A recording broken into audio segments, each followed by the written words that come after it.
Hi hello ನಮಸ್ಕಾರ, welcome back to Sakshi kitchens and vlogs. ಇದು ಮಂಗಳವಾರದ ವ್ಲಾಗ್ ಆಗಿರುತ್ತೆ. ಹಾಗೆ ಇವತ್ತಿನ ವ್ಲಾಗಲ್ಲಿ ಒಂದು ಒಳ್ಳೆ ನುಗ್ಗೆಕಾಯಿ ಫ್ರೈ ರೆಸಿಪಿನ ತೋರಿಸ್ತಿದ್ದೀನಿ. ಹಾಗೆ ನಾನು ಇವತ್ತು ಶಾವಿಗೆ ಪಾಯಸ ಮಾಡೋಣ ಅಂತ ಹೇಳಿ ಮಾಡ್ತಾಯಿದ್ದೆ. ಅದು ಯಾವ ಥರ ಆಗಿದೆ ಅಂತ ಅದನ್ನು ಸಹ ನಿಮಗೆ ಈ ವಿಡಿಯೋದಲ್ಲಿ ಶೇರ್ ಮಾಡ್ತಿದ್ದೀನಿ. ಹಾಗಾಗಿ ವಿಡಿಯೋನ ಎಲ್ಲೂ ಸ್ಕಿಪ್ ಮಾಡ್ದೇ ಪೂರ್ತಿಯಾಗಿ ನೋಡಿ. ಇನ್ ಕೇಸ್ ಈ ವಿಡಿಯೋ ನಿಮಗೇನಾದರೂ ಇಷ್ಟ ಆದರೆ ಪ್ಲೀಸ್ ಲೈಕ್ ಮಾಡಿ, ಶೇರ್ ಮಾಡಿ, ಕಮೆಂಟ್ ಮಾಡಿ. ಹಾಗೆ ಇನ್ನೂ ಯಾರು ನನ್ನ ಚಾನಲ್ನ ಸಬ್ಸ್ಕ್ರೈಬ್ ಮಾಡಿಲ್ಲ ಪ್ಲೀಸ್ ಸಬ್ಸ್ಕ್ರೈಬ್ ಮಾಡ್ಕೊಂಡು ನೋಡಿ. ನಿಮ್ಮದೊಂದು ಸಬ್ಸ್ಕ್ರೈಬ್ ನನಗೆ ತುಂಬಾ ಇಂಪಾರ್ಟೆಂಟ್ ಆಗುತ್ತೆ. ಹಾಗೆ ಇವತ್ತು ಬೆಳಗಿನ ಬ್ರೇಕ್ಫಾಸ್ಟಿಗೆ ನಾನು ಇಲ್ಲಿ ಶಾವಿಗೆ ಉಪ್ಪಿಟ್ಟನ್ನ ಮಾಡೋಣ ಅಂತ ಅಂದ್ಕೊಂಡು ಇಲ್ಲಿ ಶಾವಿಗೆ ಉಪ್ಪಿಟ್ಟಿಗೆ ರೆಡಿ ಮಾಡ್ಕೊತಾ ಇದ್ದೀನಿ. ಹಾಗೆ ನಮ್ಮ ಅಪ್ಪಂಗೆ ತುಂಬಾ ಇಷ್ಟ ಆಗಿಬಿಟ್ಟಿದೆ ಈ ಶಾವಿಗೆ ಉಪ್ಪಿಟ್ಟು. ನಾನು ಬಂದಾಗಿಂದ ಇದು ಇವಾಗ 2ನೇ ಸರಿನೋ 3ನೇ ಸರಿನೋ ಗೊತ್ತಿಲ್ಲ, ಈ ಶಾವಿಗೆ ಉಪ್ಪಿಟ್ಟನ್ನ ಮಾಡಿಸ್ಕೊಂಡು ತಿಂತಾ ಇದ್ದಾರೆ. ಹಾಗಾಗಿ ಇವತ್ತೂ ಸಹ ಮಾರ್ನಿಂಗ್ ಬ್ರೇಕ್ಫಾಸ್ಟಿಗೆ ಶಾವಿಗೆ ಉಪ್ಪಿಟ್ಟೆ ಮಾಡೋ ಅಂತಂದ್ರು. ಹಾಗಾಗಿ ಇಲ್ಲಿ ಉಪ್ಪಿಟ್ಟನ್ನ ಮಾಡ್ತಾಯಿದ್ದೀನಿ. ಅದರಲ್ಲೂ ತರಕಾರಿ ಎಲ್ಲ ಹಾಕಿ ಮಾಡಿದರೆ ಯಾರಿಗೆ ಇಷ್ಟ ಆಗಲ್ಲ ಹೇಳಿ ಶಾವಿಗೆ ಉಪ್ಪಿಟ್ಟು? ಎಲ್ಲರೂ ಸಹ ಇಷ್ಟಪಟ್ಟು ತಿಂತಾರೆ. ಹಾಗಾಗಿ ಇವತ್ತು ಶಾವಿಗೆ ಉಪ್ಪಿಟ್ಟನ್ನ ಮಾಡೋಣ ಅಂತೇಳಿ ಇಲ್ಲಿ ಶಾವಿಗೆ ಉಪ್ಪಿಟ್ಟಿಗೆಲ್ಲ ರೆಡಿ ಮಾಡ್ಕೊಂಡಿದ್ದೀನಿ. ಹಾಗೆ ನಮ್ಮ ಮನೇಲಿ ಬೆಳಗಿನ ಬ್ರೇಕ್ಫಾಸ್ಟಿಗೆ ಆಲ್ಮೋಸ್ಟ್ ಆಲ್ ಎಲ್ಲ ಬ್ರೇಕ್ಫಾಸ್ಟಿಗೂ ನಾನು ಸ್ವಲ್ಪ ತರಕಾರಿಗಳನ್ನ ಆ್ಯಡ್ ಮಾಡಿ ಬ್ರೇಕ್ಫಾಸ್ಟ್ನ ಮಾಡೋದ್ರಿಂದ ಹೆಲ್ತಿಯಾಗಿಯೂ ಸಹ ಇರುತ್ತೆ, ಹಾಗೆ ಟೇಸ್ಟಿಯಾಗಿಯೂ ಸಹ ಈ ಬ್ರೇಕ್ಫಾಸ್ಟ್ ಇರುತ್ತೆ. ಉಪ್ಪಿಟ್ಟು ಮಾಡಲಿ, ಹಾಗೆ ರವೆ ಉಪ್ಪಿಟ್ಟು ಮಾಡಲಿ, ಅವಲಕ್ಕಿ ಮಾಡಲಿ, ಚಿತ್ರಾನ್ನ ಮಾಡಲಿ, ಈ ಥರದಕ್ಕೆಲ್ಲ ಬೇಸಿಕ್ ತರಕಾರಿಗಳೇನಿರ್ತವೆ ನೋಡಿ, ಕ್ಯಾರೆಟು, ಬೀನ್ಸು, ಆಲೂಗಡ್ಡೆ, ಹಾಗೆ ಬಟಾಣಿ, ಈ ಥರದ್ದೆಲ್ಲ ನಾವು ಹಾಕಿ ಮಾಡಿದಾಗ ಮಕ್ಕಳಿಗೂ ಸಹ ತರಕಾರಿನ ತಿನ್ನಿಸ್ದಂಗೆ ಆಗುತ್ತೆ. ಹಸಿ ತರಕಾರಿನ ತಿನ್ನಿ ಅಂದರೆ ತಿನ್ನೋದಕ್ಕೆ ಹೋಗೋದಿಲ್ಲ ಕೆಲವೊಂದು ಮಕ್ಕಳು. ಹಾಗಾಗಿ ಆ ಥರದವ್ರಿಗೆ ಈ ಥರ ಬ್ರೇಕ್ಫಾಸ್ಟಲ್ಲಿ ನಾವು ಮಾಡಿ ತಿನ್ನಿಸ್ಬೋದು. ಇನ್ನು ನೋಡ್ತಾ ಇರ್ಬೋದು ನೀವು ಇಲ್ಲಿ ಶಾವಿಗೆ ಉಪ್ಪಿಟ್ಟು ಯಾವ ಥರ ಕಾಣ್ತಾ ಇದೆ ಅಂತ ಹೇಳ್ಬಿಟ್ಟು. ಸಖತ್ ಟೇಸ್ಟಿಯಾಗಿರುತ್ತೆ. ನಾನು 2 ಸರಿ ಮಾಡಿದಾಗಲೂ ನನಗೆ ಶಾವಿಗೆ ಉಪ್ಪಿಟ್ಟು ಉಳಿಲೇ ಇಲ್ಲ, ಅಷ್ಟು ರುಚಿಯಾಗಿರುತ್ತೆ. ಅದರಲ್ಲೂ ಎಲ್ರಿಗೂ ಸಹ ಇಷ್ಟ ಆಗುತ್ತೆ ಈ ಶಾವಿಗೆ ಉಪ್ಪಿಟ್ಟು. ಹಾಗೆ ನಾನು ಶಾವಿಗೆನ ಬಸಿದ್ಬಿಟ್ಟು ಉಪ್ಪಿಟ್ಟು ಮಾಡೋದ್ರಿಂದ ಉದ್ರುದ್ರಾಗಿಯೂ ಸಹ ಇರುತ್ತೆ, ಹಾಗೆ ಟೇಸ್ಟಿಯಾಗಿಯೂ ಸಹ ಇರುತ್ತೆ. ಹಾಗಾಗಿ ನನಗೆ ಲಾಸ್ಟಲ್ಲಿ ತಿನ್ನೋದ್ರಿಂದ ಉಳಿಯೋದೇ ಇಲ್ಲ ನನಗೆ. ಇನ್ನು ಬೆಳಗಿನ ಬ್ರೇಕ್ಫಾಸ್ಟ್ ಎಲ್ಲ ಆಯಿತು. ಮಧ್ಯಾಹ್ನಕ್ಕೆ ಸೊಪ್ಪು ತೊಗೊಂಡ್ಬಂದಿದ್ರು, ಸೊಪ್ಪು ಸಾಂಬಾರನ್ನು ಸಹ ಮಾಡಿದ್ದೆ. ಅಪ್ಪ ತುಂಬ ದಿನದಿಂದನೇ ಕೇಳ್ತಾಯಿದ್ರು ಶಾವಿಗೆ ಪಾಯಸ ಮಾಡಮ್ಮ ಅಂತ ಹೇಳ್ಬಿಟ್ಟು. ಹಾಗಾಗಿ ಇವತ್ತು ಬೆಲ್ಲನ ಹಾಕಿಬಿಟ್ಟು ಶಾವಿಗೆ ಪಾಯಸ ಮಾಡಿದ್ರೆ ಆಯಿತು ಅಂತ ಇಲ್ಲಿ ರೆಡಿ ಮಾಡ್ಕೊತಾ ಇದ್ದೀನಿ. ಅಂದರೆ ಇಲ್ಲಿ ಬೆಲ್ಲ ಯಾವ ಥರ ಇರುತ್ತೆ ಅಂದರೆ ಒಂಚೂರು ಹುಳಿ ಇರುತ್ತೆ.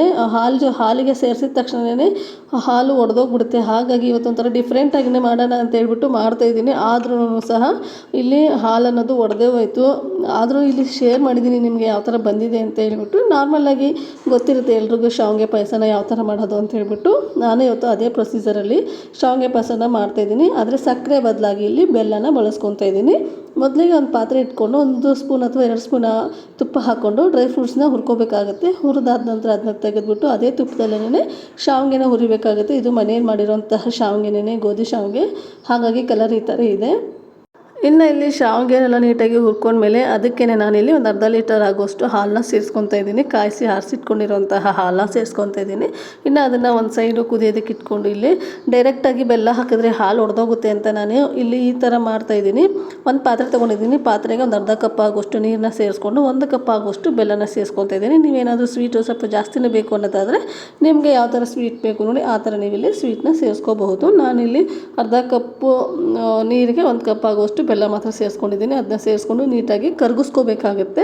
ಯಾಕಂದರೆ ಅದರೆಲ್ಲ ಗಲೀಜಿರುತ್ತೆ ನೋಡಿ, ಅದೆಲ್ಲ ತೆಗೆಯೋದಕ್ಕೆ ಸರಿ ಹೋಗುತ್ತೆ. ಅದೆಲ್ಲ ರೆಡಿ ಆಗೋಷ್ಟರಲ್ಲಿ ನಾವು ಪಕ್ಕಕ್ಕೆ ಶಾವಿಗೆನ ರೆಡಿ ಮಾಡಿ ಇಟ್ಕೊಂಡಿದ್ವಲ್ಲ ಕುದಿಸೋಕ್ಕೆ, ಅದು ಸಹ ಇಲ್ಲಿ ಕುದ್ದಿತ್ತು. ಇನ್ನು ನಾನೇನು ಬೇಯಿಸೋಕೆ ಇಟ್ಟಿದ್ದೆ ಅಲ್ವ, ಕರಗಿಸಿಟ್ಕೊಂಡಿರುವಂತಹ ಬೆಲ್ಲದ ನೀರನ್ನ ಇಲ್ಲಿ ಶಾವಿಗೆಗೆ ಸೇರಿಸ್ಕೊತಾ ಇದ್ದೀನಿ. ಇವಾಗ ನೋಡ್ತಾ ಇರ್ಬೋದು ನೀವು ಇಲ್ಲಿ ಈ ಥರ ಮಾಡಿದ್ರೂ ಸಹ ನಾನು ಬೆಲ್ಲದ ನೀರನ್ನ ಹಾಲು ಜೊತೆಗೆ ಸೇರಿಸಿದ ತಕ್ಷಣವೇ ಒಡೆಯೋಕ್ಕೆ ಶುರು ಆಗೋಯಿತು. ನಾನು ಒಡೆಯಲ್ಲ ಅಂತ ಅಂದ್ಕೊಂಡೆ, ಆದ್ರೂ ಇಲ್ಲಿ ಒಡೆದೋಗ್ಬಿಟ್ಟಿದ್ದೆ. ಏನು ಮಾಡೋದಕ್ಕಾಗಲ್ಲ. ಇಲ್ಲಿರೋಂತಹ ಬೆಲ್ಲ ಒಂಚೂರು ಹುಳಿಯಾಗಿರುತ್ತೆ, ಹಾಗಾಗಿ ಈ ಥರ ಒಡೆದೋಗಿತ್ತು.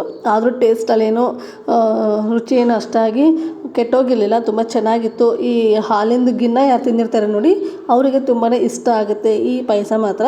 ಒಂಚೂರು ಹುಳಿ ಹಾಗೆ ಸ್ವೀಟು ಸೂಪರ್ ಆಗಿತ್ತು. ನಮ್ಮಮ್ಮ ಫಸ್ಟಿಗೆ ನೋಡಿದ ತಕ್ಷಣವೇ ಚೆನ್ನಾಗಾಗಿದ್ವಿ ಇಲ್ವ ಅಂದರು. ಆಮೇಲೆ ಅವರು ಟೇಸ್ಟ್ ಮಾಡಿ ನೋಡಿದಾಗ 1-2 ಸ್ಪೂನ್ ಎಕ್ಸ್ಟ್ರಾನೇ ಹಾಕ್ಕೊಂಡು ಇವತ್ತು ಶಾವಿಗೆ ಪಾಯಸನ ರುಚಿ ನೋಡಿ ತುಂಬ ಚೆನ್ನಾಗಿದೆ ಅಂತ ಹೇಳಿದರು.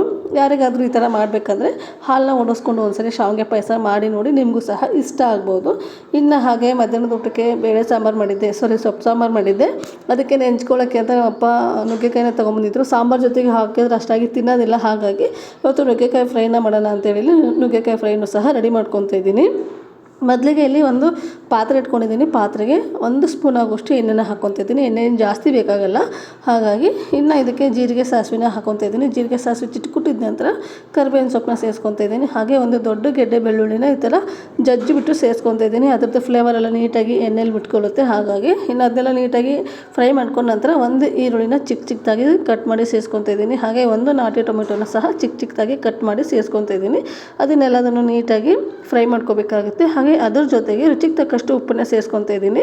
ನಾನಿಲ್ಲಿ ನುಗ್ಗೆಕಾಯಿನ ಬೇಯಿಸುವಾಗಲೂ ಸಹ ಉಪ್ಪನ್ನ ಸೇರಿಸ್ಕೊಂಡಿದ್ದೀನಿ. ಹಾಗಾಗಿ ಇವಾಗ ಏನು ತರಕಾರಿ ಹಾಕಿದ್ದೀನಲ್ವ ಅದಕ್ಕೆ ಎಷ್ಟು ಬೇಕು ನೋಡಿ ಅಷ್ಟು ಮಾತ್ರ ಇಲ್ಲಿ ಉಪ್ಪನ್ನ ಸೇರಿಸ್ಕೊತಾ ಇದ್ದೀನಿ. ಇನ್ನು ಅದಾದ ನಂತರ ಮೊದಲೇ ಬೇಯಿಸಿಟ್ಕೊಂಡಿರುವಂತಹ ನುಗ್ಗೆಕಾಯಿನೂ ಸಹ ಸೇರಿಸ್ಕೊತಾ ಇದ್ದೀನಿ. ನುಗ್ಗೆಕಾಯಿನ ಬೇಯಿಸೋದಕ್ಕೆ ಸ್ವಲ್ಪನೇ ನೀರು ಹಾಕಿದ್ದೆ. ಆ ನೀರು ಸಮೇತನೇ ಇಲ್ಲಿ ನಾನು ಸೇರಿಸ್ಕೊತಾ ಇದ್ದೀನಿ. ಯಾಕಂದರೆ ಅದರಲ್ಲೂ ಸಹ ಪ್ರೋಟೀನ್ ಇರುತ್ತೆ, ಹಾಗಾಗಿ ನೀರನ್ನ ಚೆಲ್ಲೋ ಅವಶ್ಯಕತೆ ಇಲ್ಲ ಅನ್ನೋ ಕಾರಣಕ್ಕೆ. ಇನ್ನು ಅದಾದ ನಂತರ 1 ಸ್ಪೂನ್ ಆಗೋಷ್ಟು ಜೀರಿಗೆ ಪುಡಿ ಹಾಗೆ 1 ಸ್ಪೂನ್ ಆಗೋಷ್ಟು ಧನಿಯಾ ಪುಡಿನ ಸೇರಿಸ್ಕೊತಿದ್ದೀನಿ. ಅದನ್ನೆಲ್ಲ ಸೇರಿಸ್ಕೊಂಡು ನೀಟಾಗಿ ಮಿಕ್ಸ್ ಮಾಡ್ಕೋಬೇಕಾಗುತ್ತೆ. ಅದಾದ ನಂತರ ಇದಕ್ಕೆ ಖಾರಕ್ಕೆ ಅನುಗುಣವಾಗಿ ಅಚ್ಚ ಖಾರದ ಪುಡಿನ ಸೇರಿಸ್ಕೋಬೇಕಾಗುತ್ತೆ. ಹಾಗೆ ಕಲರಿಗೋಸ್ಕರ ಒಂದು ಸ್ವಲ್ಪ ಅರಿಶಿನ ಪುಡಿನೂ ಸಹ ಸೇರಿಸ್ಕೊಂಡಿದ್ದೀನಿ. ಹಾಗೆ ನಮ್ಮಮ್ಮ ಇಲ್ಲಿ ಯಾವಾಗಲೂ ಮಾಡಿಟ್ಟಿರ್ತಾರೆ ನೋಡಿ ಮಸಾಲ ಖಾರನ, ಅದನ್ನು ಸಹ ಒಂದು ಸ್ವಲ್ಪ ಸೇರಿಸಿದ್ದೀನಿ. ಅದು ಇದ್ದರೆ ಸೇರಿಸ್ಕೊಳ್ಳಿ, ಇಲ್ಲ ಅಂದರೆ ಸ್ಕಿಪ್ ಮಾಡ್ಕೋಬೋದು. ಅದಿಲ್ಲ ಅಂದರೆ ನೀವು ಗರಂ ಮಸಾಲನ ಸೇರಿಸ್ಕೊಳ್ಳಿ, ಟೇಸ್ಟು ತುಂಬ ಚೆನ್ನಾಗಿರುತ್ತೆ. ನನ್ನ ಹತ್ರ ನಮ್ಮಮ್ಮ ಮಾಡಿರುವಂತಹ ಮಸಾಲೆ ಖಾರ ಇತ್ತಲ್ವ ಅದನ್ನೇ ಇಲ್ಲಿ ಸೇರಿಸ್ಕೊತಾ ಇದ್ದೀನಿ. ಗರಂ ಮಸಾಲನ ಸ್ಕಿಪ್ ಮಾಡಿಬಿಟ್ಟು ಇದನ್ನೆಲ್ಲ ನೀಟಾಗಿ ಮಿಕ್ಸ್ ಮಾಡಿಕೊಂಡು ಒಂದು 5 ನಿಮಿಷ ಬೇಯದಕ್ಕೆ ಬಿಟ್ಬಿಟ್ರೆ ಸಖತ್ ಟೇಸ್ಟಿಯಾಗಿರುವಂತಹ ನುಗ್ಗೆಕಾಯಿ ಫ್ರೈ ರೆಡಿನೇ ಆಗೋಯಿತು. ಇದಕ್ಕೆ ಎಕ್ಸ್ಟ್ರಾ ನೀರೇನೋ ಹಾಕೋದಕ್ಕೆ ಹೋಗಬೇಡಿ. ಹಾಗೆ ರುಬ್ಬಿ ಮಸಾಲನ ಹಾಕುವಂತಹ ಅಗತ್ಯತೆಯೂ ಇರಲ್ಲ. ನೀವು ನೋಡ್ತಾ ಇರ್ಬೋದು ಇಲ್ಲಿ ಯಾವ ಥರ ಕಾಣ್ತಾ ಇದೆ ಅಂತ ಹೇಳ್ಬಿಟ್ಟು. ಒಂದು ಊಟಕ್ಕೆ ಕರೆಕ್ಟಾಗಿತ್ತು ಇವತ್ತು ನಮಗೆ ಈ ನುಗ್ಗೆಕಾಯಿ ಫ್ರೈ. ಹಾಗೆ ಇದಕ್ಕೆ ನಾವೇನಾದರೂ ನೀರನ್ನ ಸೇರಿಸ್ಕೋತೀವಿ ಅಂದರೆ ಅಷ್ಟಾಗಿ ರುಚಿ ಚೆನ್ನಾಗಿರಲ್ಲ, ಹಾಗಾಗಿ ಡ್ರೈ ಆಗಿಯೇ ಮಾಡ್ಕೊಳ್ಳಿ. ನುಗ್ಗೆಕಾಯಿ ಫ್ರೈ ಅನ್ನೋದು ಸೂಪರ್ ಟೇಸ್ಟಿಯಾಗಿರುತ್ತೆ. ಇನ್ನು ಇದೊಂದು 5 ನಿಮಿಷ ಮಸಾಲೆ ಜೊತೆಗೆ ಬೇಯ್ಕೊಳ್ಳೋಕೆ ಬಿಟ್ಬಿಟ್ಟು ಅದಾದ ನಂತರ ಮೇಲ್ಗಡೆ ಒಂದು ಸ್ವಲ್ಪ ಕೊತ್ತಂಬರಿ ಸೊಪ್ಪನ್ನ ಸೇರಿಸ್ಬಿಟ್ರೆ ಸಖತ್ ಟೇಸ್ಟಿಯಾಗಿರುವಂತಹ ನುಗ್ಗೆಕಾಯಿ ಫ್ರೈ ರೆಡಿನೇ ಆಗೋಯಿತು. ಬಿಸಿ ಬಿಸಿಯಾಗಿ ಅನ್ನಕ್ಕೆ ಹಾಗೆ ರಸಮ್ಗೆ ಸೂಪರ್ ಟೇಸ್ಟಿಯಾಗಿರುತ್ತೆ ಈ ನುಗ್ಗೆಕಾಯಿ ಫ್ರೈ. ಯಾವಾಗಲೂ ಒಂದೇ ಥರ ನಾವು ಮೊಟ್ಟೆ ಫ್ರೈ ಅಥವಾ ಚಿಕನ್ ಫ್ರೈ ಈ ಥರ ಏನಾದರೂ ತಿಂತಾ ಇರ್ತೀವಲ್ವ, ಅಂಥ ಟೈಮಲ್ಲಿ ಈ ಥರ ನುಗ್ಗೆಕಾಯಿ ಫ್ರೈನ ಮಾಡ್ಕೊಂಡು ತಿನ್ನಿ, ಸೂಪರ್ ಟೇಸ್ಟಿಯಾಗಿರುತ್ತೆ. ನುಗ್ಗೆಕಾಯಿ ಸೀಸನ್ ಇರುವಾಗಲೇ ಈ ಥರ ಫ್ರೈಗಳನ್ನ ಮಾಡಿಕೊಂಡು ನೀವು ಸಹ ಮನೆಯಲ್ಲೇ ಮಾಡಿಬಿಟ್ಟು ನೋಡಿ, ನಿಮ್ಮ ಮನೆಯವ್ರಿಗೂ ಸಹ ಇಷ್ಟ ಆಗ್ಬೋದು. ಇನ್ನು ಇವತ್ತಿನ ಮಧ್ಯಾಹ್ನದ ಊಟ ಸಿಂಪಲ್ ಆಗಿದ್ದರೂ ಟೇಸ್ಟಿಯಾಗಿತ್ತು. ಸೊಪ್ಪಿನ ಸಾರು ಹಾಗೆ ಬಿಸಿ ಅನ್ನದ ಮೇಲೆ ಒಂದು ಸ್ವಲ್ಪ ತುಪ್ಪನ ಹಾಕಿ ನಾನೇನು ಫ್ರೈ ಮಾಡಿದ್ದೆ ಅಲ್ವಾ ನುಗ್ಗೆಕಾಯಿ, ಅದನ್ನು ಒಂದು ಸ್ವಲ್ಪ ಉಪ್ಪಿನಕಾಯಿ, ನಾನೇ ಮಾಡಿರುವಂತಹ ಉಪ್ಪಿನಕಾಯಿ ಹಾಗೆ ಅದ್ರ ಜೊತೆಗೆ ಬೆಲ್ಲದ ಶಾವಿಗೆ ಪಾಯಸನೂ ಸಹ ಇಟ್ಟಿದ್ದೀನಿ. ಸೂಪರ್ ಟೇಸ್ಟಿಯಾಗಿತ್ತು ಇವತ್ತಿನ ಮಧ್ಯಾಹ್ನದ ಊಟ. ಯಾರಿಗೆಲ್ಲ ಈ ಥರ ಊಟ ಇಷ್ಟ ಅದನ್ನು ಸಹ ನನಗೆ ಕಾಮೆಂಟ್ ಸೆಕ್ಷನಲ್ಲಿ ಕಾಮೆಂಟ್ ಮಾಡಿ ತಿಳಿಸಿ. ಹಾಗೆ ನಾನು ಮಾಡಿರುವಂತಹ ಈ ಬೆಲ್ಲದ ಪಾಯಸನೂ ಸಹ ನೀವು ಮನೇಲಿ ಒಂದ್ಸರಿ ಮಾಡಿಬಿಟ್ಟು ಟೇಸ್ಟ್ ನೋಡಿ ಕಾಮೆಂಟ್ ಮಾಡಿ. ಇನ್ನು ಹಾಗೆ ಮಧ್ಯಾಹ್ನದ ಊಟ ಎಲ್ಲ ಮುಗಿಸ್ಕೊಂಡಿದ್ವಿ.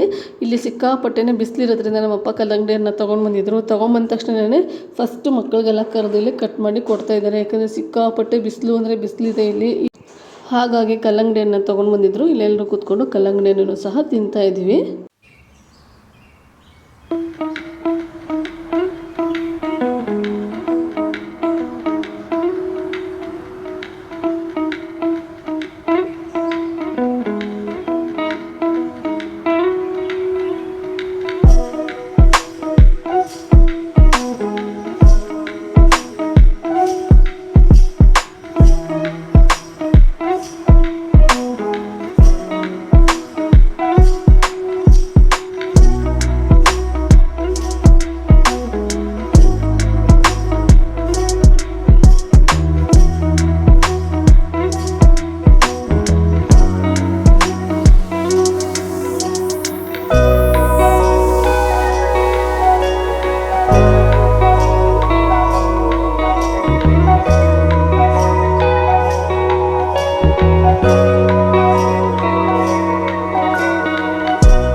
ಇಲ್ಲಿ ರಾತ್ರಿಕಿಗೆ ಒಂದು 4-5 ಅಕ್ಕಿ ರೊಟ್ಟಿನ ಮಾಡಿದ್ರಾಯ್ತು ಅಂತ ಇಲ್ಲಿ ಪ್ಲೇನಾಗಿ ಅಕ್ಕಿ ರೊಟ್ಟಿನ ಮಾಡಿಕೊಡ್ತಾಯಿದ್ದೀನಿ ನಮ್ಮ ಅಪ್ಪಂಗೆ. ಅಂದರೆ ಅವ್ರಿಗೆ ಬಿಸಿ ಬಿಸಿಯಾಗಿ ರೊಟ್ಟಿ ಇದ್ದರೆ ಒಂದು ಸ್ವಲ್ಪ ಊಟ ಚೆನ್ನಾಗಿ ಮಾಡ್ತಾರೆ ಅನ್ನೋ ಕಾರಣಕ್ಕೆ ಮಾಡಿಕೊಡ್ತಾಯಿದ್ದೀನಿ. ಇನ್ನು ಊಟನೆಲ್ಲ ಮುಗಿಸ್ಕೊಂಡ ಮೇಲೆ ಇಲ್ಲಿ ಮಕ್ಕಳಿಗೆ ಇವತ್ತು ನಮ್ಮಪ್ಪ ಗಾಡಿ ಕಲಿಸ್ತೀನಿ ಅಂತ ಒಂದು ವಾರದಿಂದನೇ ಹೇಳ್ತಾ ಇದ್ರಂತೆ. ಹಾಗಾಗಿ ಇವತ್ತು ನನ್ನ ಮಗ ಅವ್ರಿಗೆ ಊಟ ಆದ ತಕ್ಷಣನೇ ಇಲ್ಲಿ ಗಾಡಿ ಕಲಿಯೋಕ್ಕೆ ಹೊರಗಡೆ ಬಂದಿದ್ದಾರೆ. ಇನ್ನು ಇವತ್ತಿನ ವ್ಲಾಗ್ನ ಇಲ್ಲಿಗೆ ಎಂಡ್ ಮಾಡ್ತಾಯಿದ್ದೀನಿ. ನಾನು ಮಾಡಿರೋಂತಹ ವ್ಲಾಗು, ನಾನು ಮಾಡಿರೋಂತಹ ರೆಸಿಪಿ ನಿಮಗೇನಾದರೂ ಇಷ್ಟ ಆದರೆ ಪ್ಲೀಸ್ ಲೈಕ್ ಮಾಡಿ, ಶೇರ್ ಮಾಡಿ, ಕಮೆಂಟ್ ಮಾಡಿ. ಹಾಗೆ ಇನ್ನೂ ಯಾರು ನನ್ನ ಚಾನಲ್ನ ಸಬ್ಸ್ಕ್ರೈಬ್ ಮಾಡಿಲ್ಲ ಪ್ಲೀಸ್ ಸಬ್ಸ್ಕ್ರೈಬ್ ಮಾಡ್ಕೊಂಡು ನೋಡಿ. ನಿಮ್ದೊಂದು ಸಬ್ಸ್ಕ್ರೈಬ್ ನನಗೆ ತುಂಬಾ ಇಂಪಾರ್ಟೆಂಟ್ ಆಗುತ್ತೆ. ಹಾಗೆ ನಿಮ್ಮ ಫ್ಯಾಮಿಲಿ ಆ್ಯಂಡ್ ಫ್ರೆಂಡ್ಸಿಗೂ ಸಹ ಈ ವಿಡಿಯೋನ ಶೇರ್ ಮಾಡಿ. Thank you.